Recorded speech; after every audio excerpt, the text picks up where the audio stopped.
कडवट चवीतलं अमृत म्हणून ओळखली जाणारी एक वेल, गुडवेल, गुडूची, गिलोय, अमृता, मधुपर्णी अशा असंख्य नावांनी ओळखली जाणारी वेल म्हणजेच फिनोस्पोरा कार्डिफोलिया. चला तर आज बघूया याची ओळख आणि पारंपरिक उपयोग. नमस्कार, मी प्राध्यापक दिलीप कुमार आपल्या सर्वांचं स्वागत करतो नो युअर प्लांट सिरीजमध्ये. ही एक सदाहरित चढणारी वेल असून जुन्या झाडांवर व कुंपणावर चढताना दिसते. देठ जाडसर हिरवट करड्या रंगाचा, गठ्ठेदार आणि कधीकधी लोंबत्या हवाई मुळासह दिसतो. पाने मोठी, पातळ, हृदयाकृती आणि नसा जाड्यासारख्या स्पष्ट दिसतात.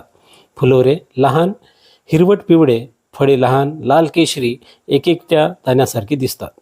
देठ चवीला कडू तुरट, पचनानंतर गोड परिणाम देणारा असा वर्णन केला जातो. वारंवार येणारा ताप, थकवा, अंगदुखी यामध्ये काळा किंवा सत्वांचा पारंपरिक वापर उल्लेखिला आहे. हंगामी सर्दी, पडसे, अशक्तपणा, आजारानंतरची रिकव्हरी यासाठी ओजवर्धक म्हणून मान्यता आहे. कावीळ व पचनासंबंधी तक्रारीमध्ये पारंपरिक काळ्याचा उल्लेख आढळतो. मधुमेह व्यवस्थापनात सहचारी उपाय तसेच मूत्रविकारात आधार देणारा म्हणून समजला जातो. पचन, अपचन, आम, जुला भगवन, कृमी तक्रारीमध्ये देठाचा काढा पारंपरिकरित्या वापरला जातो. धन्यवाद.